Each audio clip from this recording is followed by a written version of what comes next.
Honestly, when I saw the news yesterday, I was just like, okay, sure. I mean, a Nazi got killed. I really am not of the camp of people on the left that say violence isn't the answer.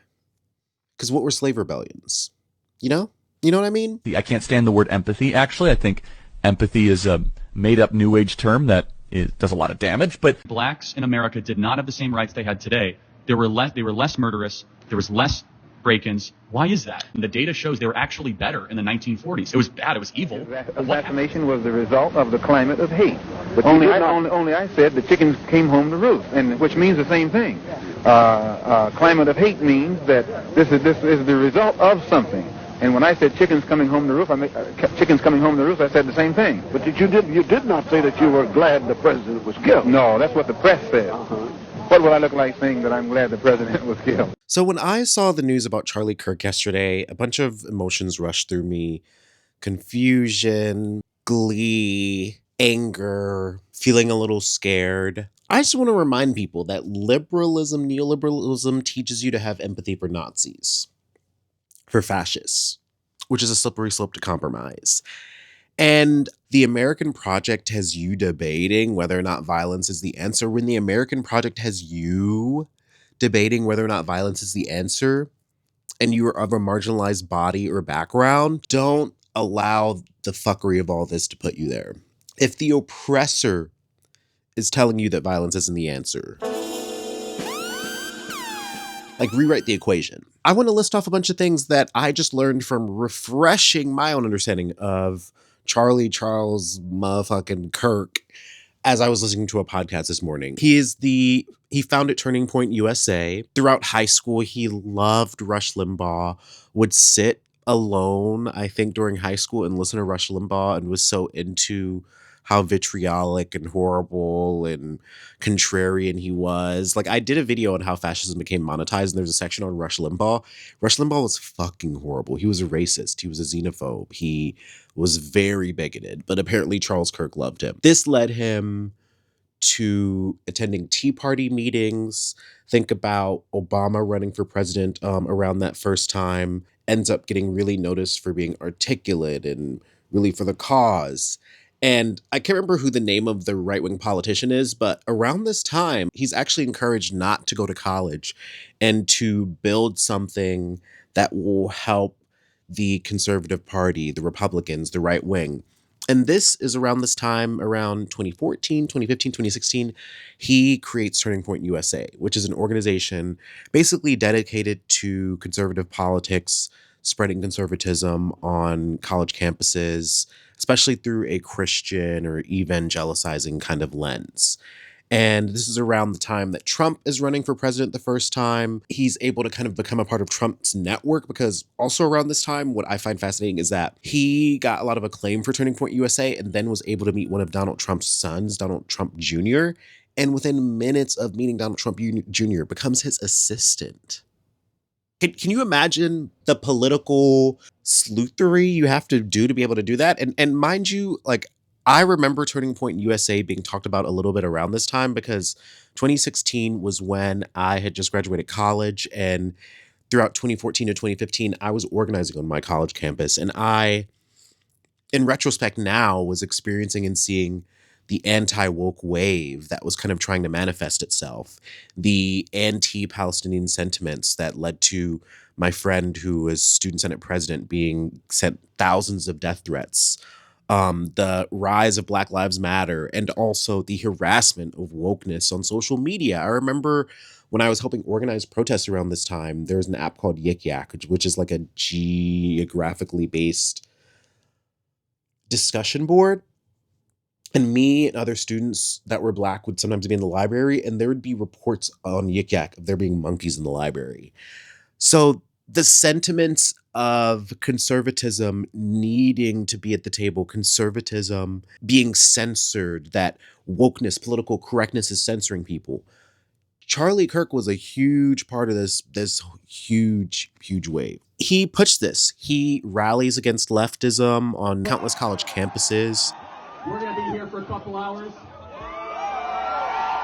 and through his various newscasts. He reduces the left being too sensitive. He talks about Evergreen College and the students there demanding that the professors allow them to be late because it's cultural sensitivity or whatever. He reduces leftism's demand for equality as an inconvenience for bigots. That's basically like what his whole fucking argument is. He's against accountability. And if you go through his kind of discography of debate and whatever, he uses a lot of strawman arguments to reduce leftism to personal qualms. He erases entire histories and countless times has said that trans people are not normal people. He's a big fan in terms of like the Limbaugh's kind of sentiments, telling it like it is. Strong men built the West and won the wars and built the building that we're in right now. And without strong men, then you all of a sudden see civilization unfold upon itself, and we're seeing that happen in real time. They're trying to censor you while you're telling it like it is, and they're trying to call you a Nazi. That's just them reducing your argument. Even if you are a Nazi, it's just,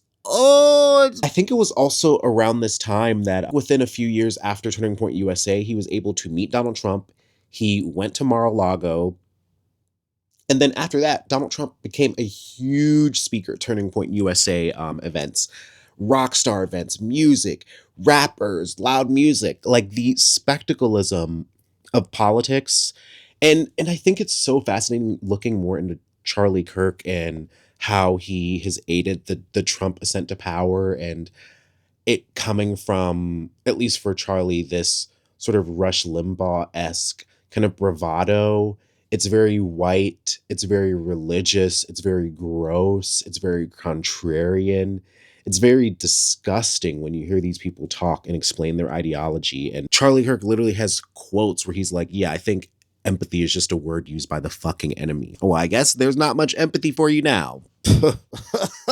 Wow. Got really into Trump's inner circle, was able to, like, pushed a lot of 2020 election denialism. So if we're thinking about the Capitol and people rushing into the Capitol, was Charlie Kirk a huge part of advocating for that kind of behavior? Probably. In this moment of fascism, this assassination can mean a lot of different things. I think obviously the right wing is going to harp on this and use it as a defining moment of terrorist violence that they've experienced, despite the terrorism that they spout against undocumented people, trans people, black people, poor people, anyone that isn't white and Christian and a dude, basically.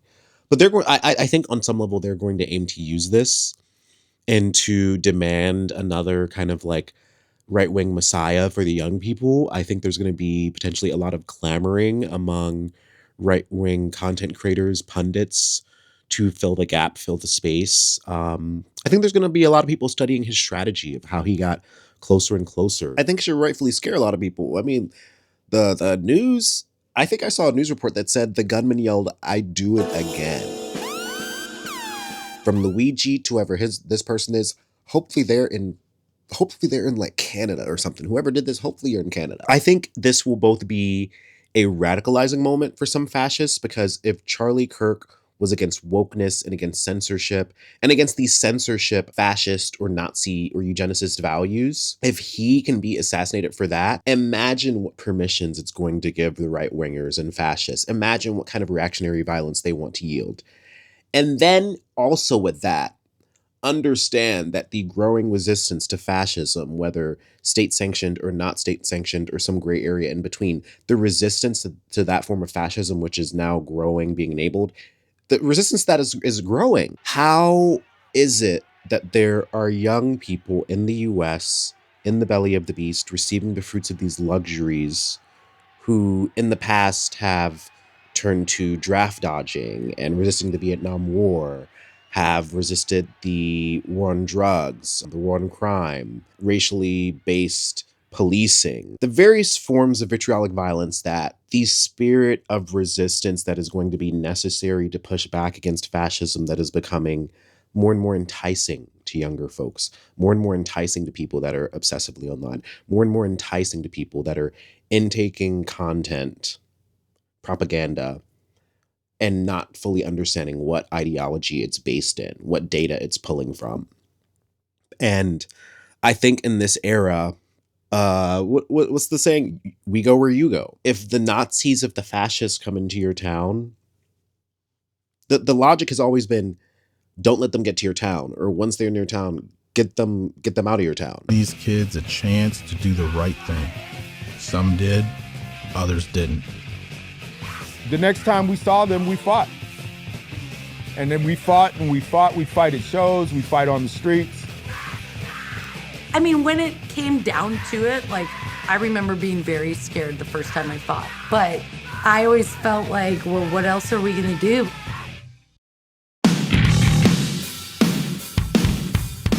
America's history tells us that that's sometimes what needs to happen with Nazis. We know that was a necessity. People are willing to do horrible things to other people. Most of us that were poor grew up in violence.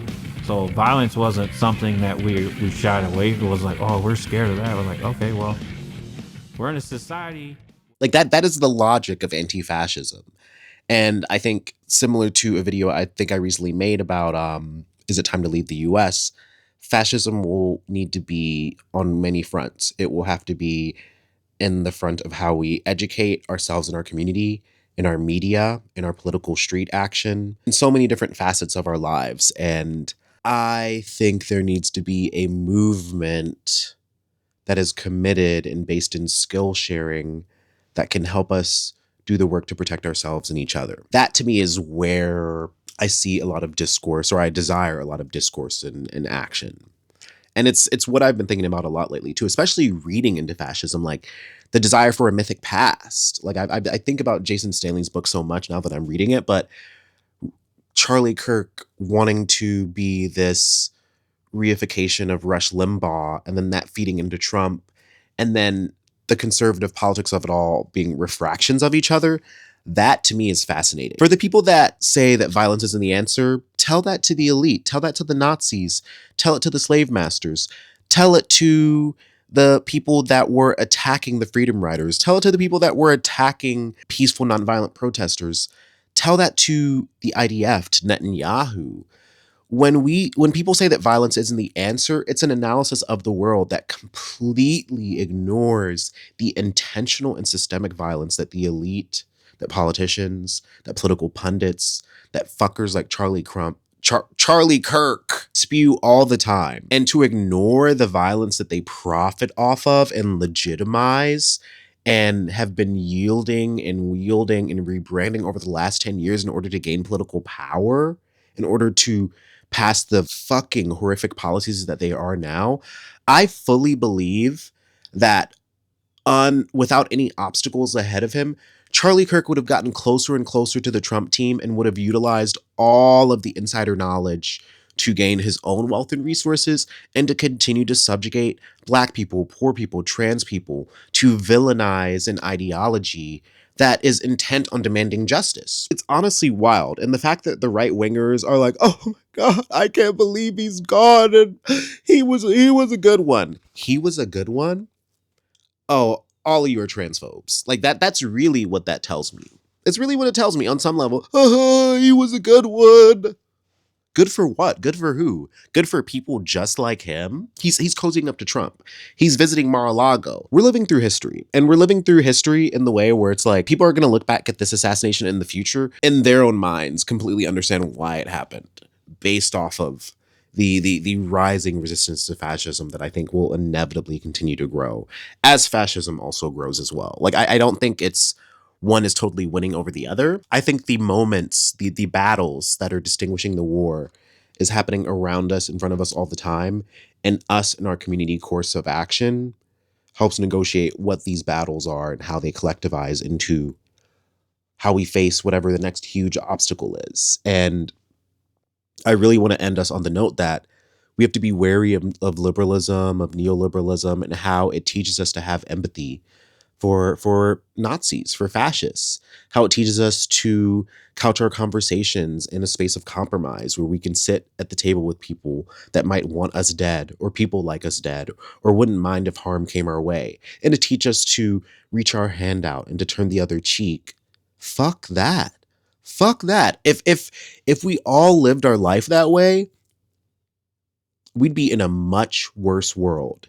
And if we all didn't live our life that way, we would be in a much better world. Much, much better world. And so that's all I'll say for today.